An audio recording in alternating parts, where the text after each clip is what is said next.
Uf. Muy buenos días. Buenos días, profe. ¿Y cómo estamos? Bien, profesor, ¿y usted? Ay, aquí agitado por subir corriendo las escaleras. Pero ya estamos puestos. Ay, buenos días a todos. Vamos a empezar pues, ya veo que ya están 20 conectados. Bienvenidos. Vamos a iniciar esta nueva semana.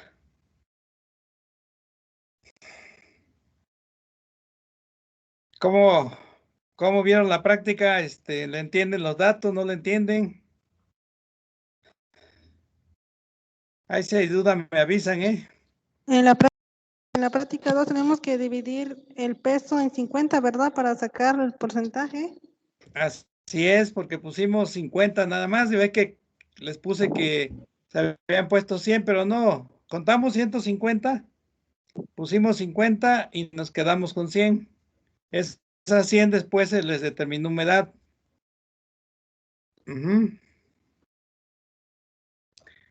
Bueno, De acuerdo, gracias, profesor. ándele.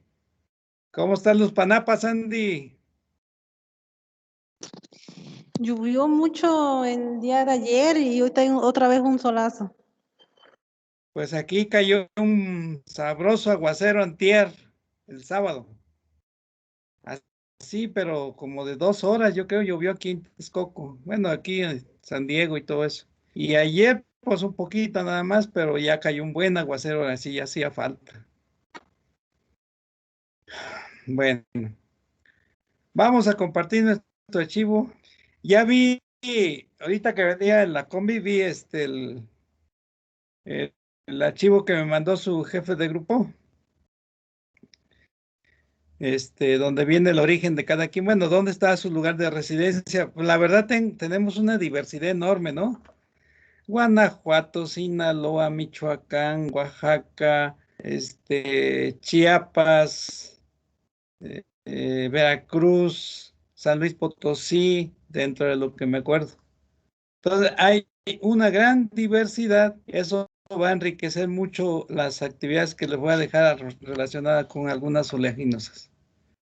Bueno, agradezco también al compañero que me mandó el archivo anoche, justo anoche.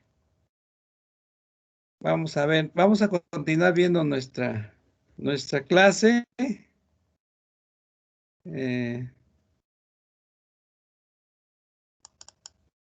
Creo que es esta la unidad 2.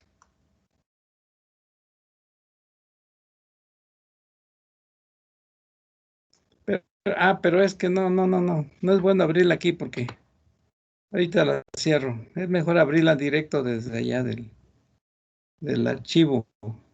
Vamos a descartar esta y vamos a abrirla desde acá. Desde archivos. Aquí es. Acá, pero ya no está aquí. ¿Qué pasó con mi presentación? Ya no la veo aquí. Bueno, ese es lo de menos, la voy a cargar otra vez. Profe, ¡Ey! es que usted hizo otro subgrupo. Aquí del lado izquierdo aparece el que dice Grupo Sexto 1 y Cierto. en materiales, ahí es donde está también el archivo, profe. Sí, Es es que cierto. se creó Hay que y abrir el en ese general. aparece. Abrir el canal general. Sí, aquí en sexto. Pero ustedes, ¿en qué canal están? En el sexto, ¿no va? No, profe, usted abrió, no sé quién había abierto la reunión en el que dice general, profe. Sí, lo que pasa es que cuando les mandé el mensaje desde casa, me conecté al canal general y ya lo dejé así. Y ahorita que me conecté aquí aquí en Chapingo, en Fitotecnia, pues sigue siendo el general. Entonces, ¿qué hacemos? Tengo que salirme del general, ¿no? Y conectarme al sexto 1. No, profe, no hay necesidad. Puede abrir desde su computadora el que dice Grupo Sexto 1. Dele doble clic. Ya está aquí. Ahí está. Sexto 1. Todavía no aparece, profe. Ya le di. Ahí está ya. Ajá, ahora váyase a archivos, profe. Ya. Aquí está. Y aquí Y ahora está sí la... ya está, profe. Gracias. ¿Quién me está diciendo? Porque no lo veo. ¿Quién no la veo? Soy Sheila, profe. Gracias, Sheila. Así ya no doy las gracias en vacío. Gracias, Sheila. Vámonos pues con la unidad 2.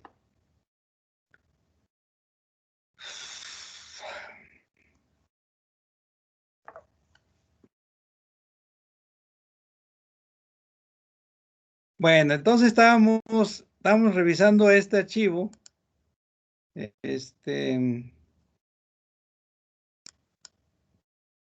Pues dando la definición y luego entramos a la importancia. Lo vamos a cerrar con las estadísticas de cuál es la importancia que tienen las oleaginosas en el mundo y en México. Pero primero vamos a ver sus características y luego vemos ya qué importancia tiene. Bueno, entonces esto ya lo vimos, así que nos vamos rápido. Nos quedamos hasta la parte de las necesidades de fósforo.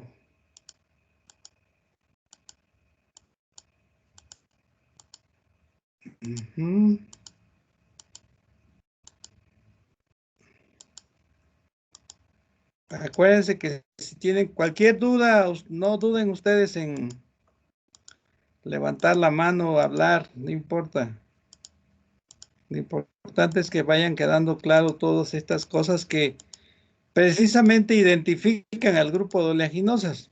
Fíjense que antier, no sé, hace como 3 días, uno de los maestros de la academia mandó un comentario ahí en el grupo de la academia y pues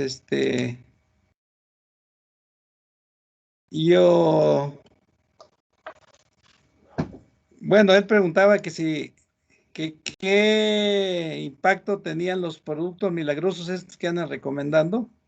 ¿Qué impacto tendrían el incremento del contenido de aceite en las oleaginosas? Y yo le comenté que, bueno, pues él también ya lleva dando oleaginosas varios años. Le digo, usted debe saber que el contenido de aceite es una característica genética que es bastante afectada por el ambiente. En algunas, en otras no. Por ejemplo, liguería. A liguería no le hace caso lo que trae definido como contenido de aceite, así lo expresa en casi en todos los sitios donde lo siembres. Trae bajo contenido de aceite igual. Pero hay otros que varían, y es un efecto epigenético, varían según la temperatura o la humedad que dispongan, pero es una variación muy pequeña. Entonces, no le haga caso, yo le dije, no le haga caso a los productos milagrosos. Incluso vamos a ver cómo las oleaginosas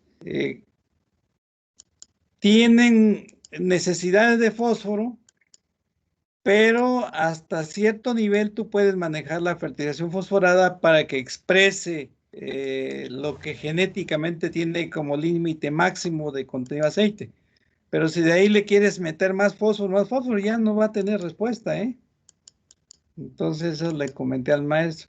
Bueno, creo que nos quedamos por aquí donde estamos hablando de las características morfológicas morfológicas, fisiológicas y bioquímicas de las oleaginosas. Empezamos a hablar esto de las raíces. Aquí les muestro yo raíces de los cereales, en donde comentaban ustedes mismos que la máxima asimilación de nutrientes de agua ocurre más o menos a los 30 centímetros, ¿sí? ¿Sí? Entre los 10 y los 30 centímetros, ahí es donde ocurre la máxima absorción de agua y nutrientes. Y todo lo que pase de esos 30 centímetros hacia abajo, que se exhibe con la humedad, pues ya queda fuera del alcance de las raíces o es aprovechado muy poco. Todo ese genera un problema de contaminación, ¿sí? De mantos freáticos que posteriormente se expresa en las corrientes de agua subterránea que van a dar al mar, en donde han generado problemas graves. Es el caso de Sinaloa, ¿sí? El Golfo de California y parte del Pacífico que colinda con Sinaloa y Sonora, en donde hay una actividad pesquera fuerte, pues se ha visto afectada por los excesos en la aplicación de nitrógeno, especialmente nitrógeno, en lo que es el Valle del Yaqui, Mayo y del centro sur, del centro al norte de Sinaloa, porque las corrientes, como se hace con riego, pues ahí, pues mucho del fertilizante aplicado se le exhibia más allá del alcance de las raíces de trigo, que se siembra mucho trigo, o del maíz, también se siembra en Sinaloa mucho maíz, ¿sí? Y entonces eso ha contagiado, ha contaminado los mantos freáticos que llegan hasta Sinaloa, al mar, y ahí afecta la pesca. Esa es una característica, pues, por las raíces de los cereales. Y entonces decíamos que en el caso, mira, aquí está representado esquemáticamente cómo se da la extracción de nutrientes en el caso de los cereales. En los primeros 10 centímetros se aprovecha el 10%, luego el 30% en los 20 centímetros y luego de los 30 centímetros otro 20%. Entonces, si le sumamos son 40, 70, 90% de la absorción de agua y nutriente ocurre en los primeros 30 centímetros. Y el otro 10% más allá de eso. Pero todo lo que pase de ahí, pues se va a ir, se pierde o se queda ahí en el suelo, ¿no? Si es que no hay agua. Entonces, en el caso de las oleaginosas, comentamos nosotros que tienen un profundo y profuso sistema de raíces, tanto de la profundidad como lateral. Y aquí tenemos a la canola, aquí porque le cortaron, pues, pero tiene una raíz muy profunda, ¿sí? Ramificada a los lados también, al igual que el girasol. Si lo viésemos en cártamo, es lo mismo. Cártamo tiene una raíz profunda, y como en cártamo es donde más se expresa otra característica que ahorita les comento, el cártamo deja seco el suelo, sí, seco, ¿eh? El girasol y el cártamo tienen esa propiedad de ajuste osmótico, ¿sí? No solamente profundizan y buscan agua y fósforo abajo, también si hay humedad, pero está fuertemente absorbida por las partículas del suelo, entonces se mandan fotoasimilados de la parte de arriba de la hoja hacia la raíz para que se concentre, se aumente la concentración de solutos, ¿sí? Y se genera una diferencia de potencial hídrico, ¿sí? Que permita arrancar las moléculas de agua o las escasas moléculas de agua que están fuertemente retenidas por las partículas del suelo y pueda ella obtener agua. Esas son características que se presentan especialmente en lo que es cártamo y es girasol.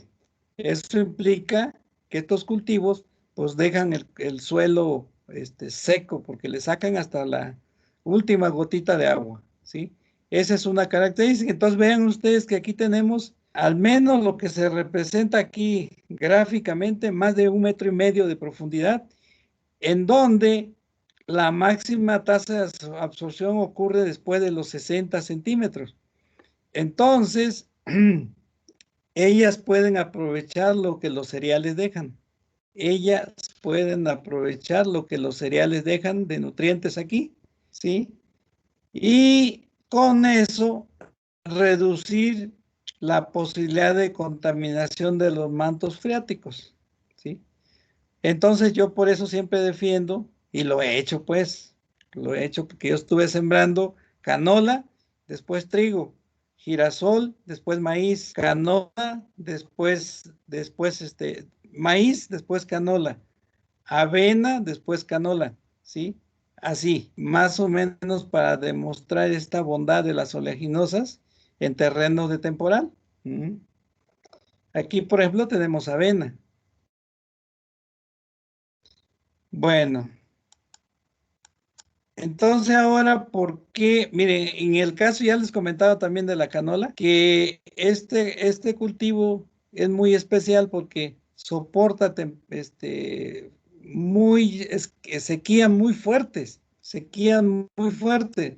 Y es porque esta raíz, vean, su raíz está carnosa, parece una zanahoria. Aquí acumula mucha agua que utiliza cuando tiene problemas de falta de humedad acá arriba. ¿Sí? Este es un cultivo muy especial, la canola. Y además, ya les comentaba también que la penetración profunda y profusa de las raíces hace algo así como un barbecho natural, porque va rompiendo el suelo y luego ya cuando se cosecha y todas estas raíces quedan ahí adentro, pues se descomponen y eso hace que el suelo se ablande, ¿sí? Que el suelo mejore sus características en cuanto a contenido de materia orgánica y obviamente su capacidad de retención de humedad. Es como un barbecho natural. Por eso es que en la práctica productiva y para facilitar la penetración de raíces, ¿sí? Por eso yo insisto que cuando empecemos a sembrar oleaginosas en un terreno donde nunca se ha sembrado nada de eso, le demos un barbecho profundo de 40 a 45 centímetros de profundidad, ¿sí? Para que facilitemos la penetración de las raíces y además también el almacenamiento de agua a la mayor profundidad posible, ¿sí? Eso solamente hay, además que hagamos un barbecho también profundo, pero con arado de vertedera, no de disco, vertedera, porque eso me va a permitir sacar todo lo que está abajo, después del subsoleo, obviamente, después de subsolear, metemos un arado de vertederas para que me saque lo que está abajo y lo ponga encima, ¿sí? Cualquier bicho, gusano de alambre, gallina ciega, etcétera, pupa, lo que sea, lo expone al sol y hasta ahí se acabó. Ese es el primer año. En los subsiguientes, la planta se va a encargar de hacer eso. Nada más facilitémoslos el primer año y después la planta se va a encargar de hacer.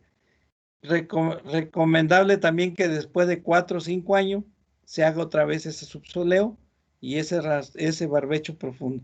Pero para aprovechar las características o las bondades de estas plantas. Miren la soya, vean la raíz de la soya con esta pivote central y sus nódulos de fijación de nitrógeno.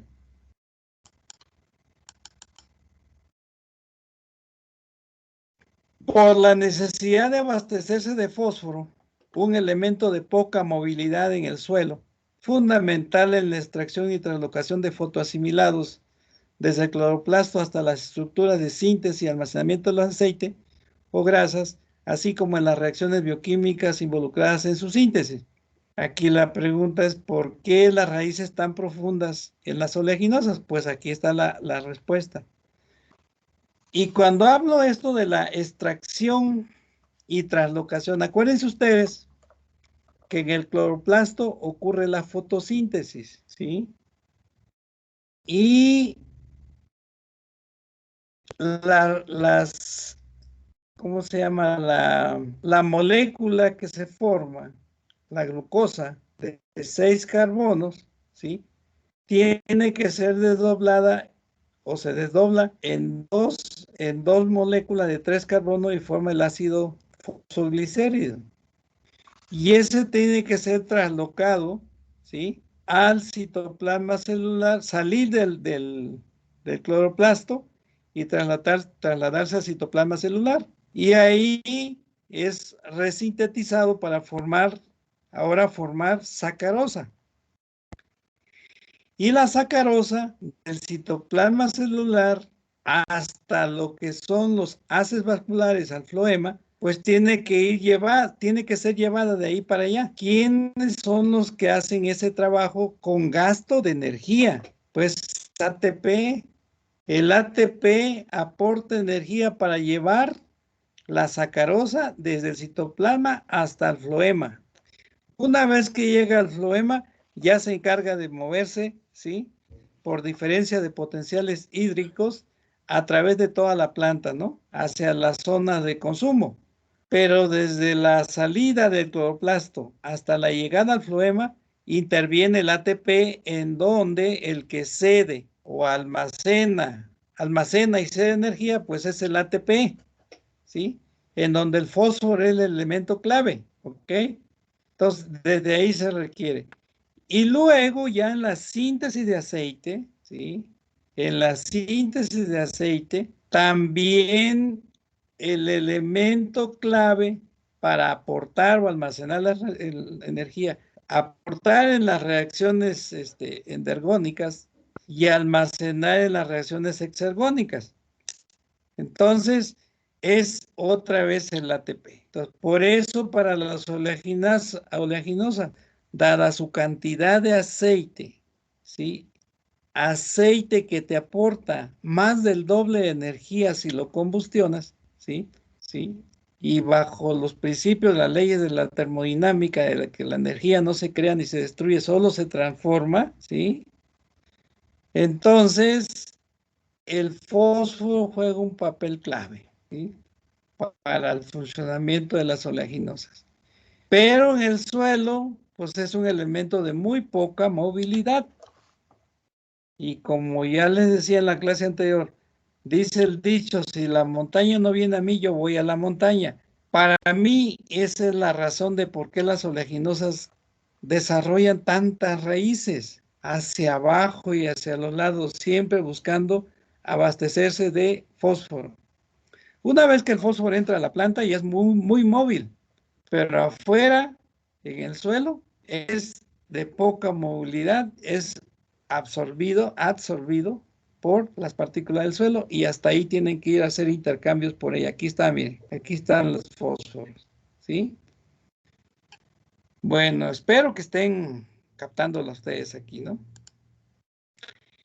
Por eso es que yo les decía del barbecho profundo también, ¿sí? Facilitar esta búsqueda de las raíces, pero también cuando se siembra y se hace fertilización simultánea, ven ustedes que por esta poca movilidad y todo eso de los fósforos, siempre se recomienda aplicar todo el fósforo al momento de la siembra y la mitad del nitrógeno, ¿sí? Entonces, cuando nosotros hacemos siembra, si logramos colocar el fósforo lo más profundo posible, ¿sí? Entonces vamos a estar estimulando el crecimiento rápido de raíces porque lo va a estar buscando, ¿verdad? Va a estar buscando el fósforo y eso permite que la planta enfrente condiciones de falta de agua de forma exitosa desde pequeñita.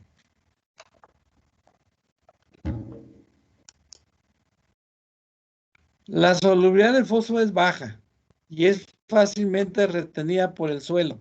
De ahí su poca movilidad en el mismo, concentrándose en los primeros centímetros del perfil edáfico, 10 a 15 centímetros. Entre los factores que más influyen en la absorción de los fosfatos se encuentran tamaño de la raíz. Un sistema radical desarrollado permite una mayor extracción de nutrientes, principalmente de los pocos móviles. Al interior de la planta, el fósforo es un elemento muy móvil y tiene una importancia vital en los siguientes procesos: división celular, respiración y fotosíntesis, síntesis de azúcares, eso que ya les decía, grasas y proteínas, acumulación de energía, ATP y NAD en los fenómenos de fosforilación. Este elemento se acumula principalmente en los tejidos activos, síntesis, respiración, en los meristemos, punto de división celular y en semillas y frutos, ¿sí? Entonces, si bien cuando nosotros aplicamos fósforo, puede ocurrir esto de que se acumulan los primeros 10 o 15 centímetros, los resultados de análisis de suelo, ¿sí? nos indican que lo podemos encontrar más allá de esta profundidad, más allá de esa profundidad. Y entonces, por eso le digo que cuando hacemos fertilización, cuando sembramos y fertilizamos, es muy recomendable colocar el fósforo lo más profundo posible para estimular el crecimiento de la raíz. Allá en Tamaulipas, en la siembra de algodón, los productores diseñaron un sistema que decían que eran como machetes. En realidad era así como un subsuelo que iba poniendo el fertilizante hasta abajo y luego encima la semilla de algodón. Con eso decían ellos, ¿sí?, que buscaban que la planta pivoteara. Y eso de pivotear es que meta la raíz profunda, ¿no? Y acá en Hidalgo también los productores empezaron a buscar la forma de colocar fertilizante lo más profundo posible. Y también diseñaron como unos tubos, ¿sí?, que iban abajo del disco de siembra, hasta abajo. Implica más esfuerzo de la maquinaria y todo, pero va colocando el fertilizante abajo para que las raíces penetren. Bueno, ahí me regreso. Ahí. Ahora vean ustedes esto. Esta ya es otra característica. Aquella fue la raíz asociada a la obtención de fósforo y lo que deriva de ello. La posibilidad de que extraiga agua, de que sobreviva en condiciones de falta de humedad, que también tengan ajuste osmótico para extracción de agua, pero básicamente es obtener fósforo, ¿sí? Ahora viene esta otra característica. Allá cuando empecé a dar el curso, como 5 años después, buscándole ahí en la Biblioteca Central, me encontré un artículo muy bueno que a partir de entonces se convirtió en así, para mí como el artículo de Mendel, ¿no?, en genética. Para mí, este es uno de los artículos clásicos que me explican mucho del comportamiento de las oleaginosas, ¿sí? Se publicó en la revista Science en 1975. Entonces, miren lo que dice Sinclair y DeWitt, 1975. Dice, bueno, ellos demostraron que el rendimiento promedio de biomasa de semilla a partir de 1 gramo de fotoasimilado, sacarosa, varía desde 0.42 gramos por gramo en ajonjolí hasta 0.75 gramos por gramos en arroz, aun cuando la productividad fotosintética de los cultivos sea igual. Fíjense, chicos, qué interesante. Fíjense lo que está diciendo aquí, lo que demostraron estos señores. Dice, por 1 gramo de fotoasimilado, porque es así como, acuérdense que el producto que se exporta ya desde las células fotosintéticas, ¿sí?, hasta los órganos de demanda, fruto, semilla, meristemos apicales, raíces, tallos en crecimiento, flor, etcétera. Esos son centros de demanda, ¿sí? Entonces, lo que llega ya es sacarosa. La sacarosa es un disacárido, ¿sí?, que está formado por, ¿se acuerdan ustedes la sacarosa por qué está formada? Es un disacárido. Es un disacárido. Eso significa que está formado por dos moléculas de azúcares. ¿Cuáles son esas moléculas, muchachos? Glucosa y fructosa, ¿no? Glucosa y fructosa. Y en realidad la que va a entrar al ciclo de síntesis va a ser la glucosa, ¿sí?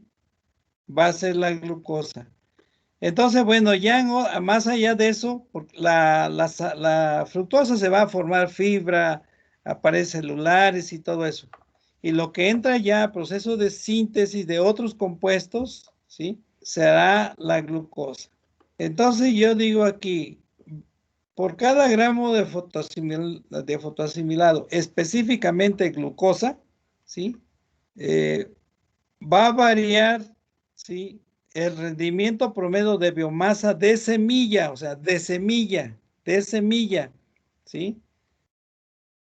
Va a variar desde 0.42 gramos por gramo en ajonjolí hasta 0.75 gramos por gramos en arroz, aun cuando la productividad fotosintética de los cultivos sea igual. ¿A qué me refiero esto de la productividad fotosintética? ¿Sí?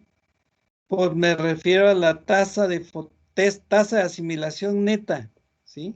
Tasa de asimilación neta, en donde yo hablo de gramos de fotoasimilados o gramos de CO2 fijado por centímetro cuadrado por día o por hora.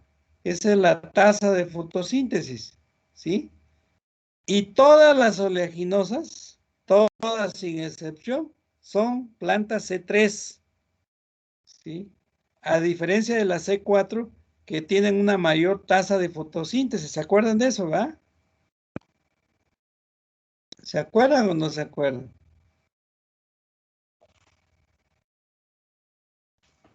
¿Se acuerdan que la productividad ¿cómo se llama? De las plantas C3 es más alta que la productividad de las plantas de la C3? O sea, las plantas C4 son más productivas en términos de fijación de CO2 que las plantas C3, ¿sí? Todas las oleaginosas son C3 y su productividad anda entre los 25 y los 35 gramos de CO2 por centímetro cuadrado por hora, ¿sí? Entonces, aunque la productividad fotosintética, fíjense, de la ajonjolí, ¿sí? Porque es una C3, sea igual que la productividad fotosintética del arroz, vean la enorme diferencia que hay cuanto a la formación de semilla, ¿sí? A la producción de semilla. Aquí por 1 gramo de glucosa solamente se forman 0.42 gramos de ajonjolí, en tanto que en el arroz se forman 0.75 gramos, ¿sí? Casi el doble, ¿sí? Es decir, me está llegando la misma cantidad de materia prima en forma de glucosa, porque esa es la productividad de planta C3, me está llegando la misma cantidad. Sin embargo, el arroz con esa misma cantidad va a formar mayor cantidad de semilla, ¿sí? Por cada gramo de materia prima. En cambio, en las oleaginosas, ¿sí? Con esa misma cantidad, yo solamente voy a poder formar 0.42 gramos, o sea, menos que el arroz, con esa misma cantidad, ¿sí? ¿Cuál es la razón? ¿Por qué? ¿Por qué ocurre eso? ¿Alguien me puede ya, con los elementos que hemos ido dando, alguien puede comentar esto?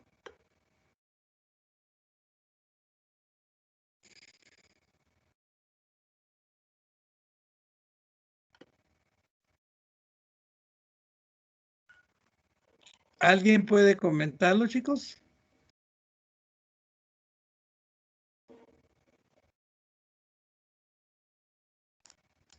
¿Mm? A ver, pónganse un poquito a pensar. Yo tengo la misma, es como hacer tortillas, ¿no? Tu mamá te dice, ahí está 1 kilo de tortillas, ¿sí? Bueno, 1 kilo de maíz. Ahí está 1 kilo de maíz. Entonces, con eso vas a hacer tortillas, ¿sí? Y entonces a unas le rinde más tortillas y a otra menos. ¿Cuál puede ser la causa de por qué el ajonjolí va a producir con esa misma materia prima menos semilla que el caso del arroz? ¿Mm?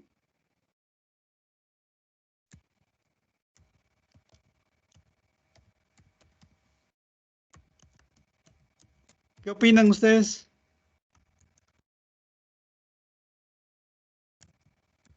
Chicos.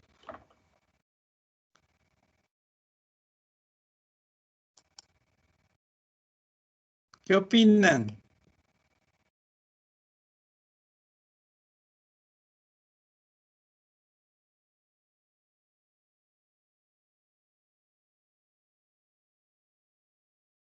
No se les ocurre nada. Profe, Sí, puede ser porque los lípidos son moléculas más complejas, entonces ocupan un gasto más alto de energía. exacto. Yo ya le comenté que si, ¿cómo se llama? Que si combustionamos 1 gramo de aceite o lípido o grasa, si la llevamos a combustión completa, ¿sí? De 1 gramo de lípido vamos a obtener 9 kilocalorías por gramo. Pero si combustionamos 1 gramo de proteínas y de carbohidratos, vamos a obtener 4 kilocalorías por gramo. ¿De acuerdo? Y bajo el principio de que la ley de la termodinámica que dice, o la ley de la conservación de la masa y la energía, dice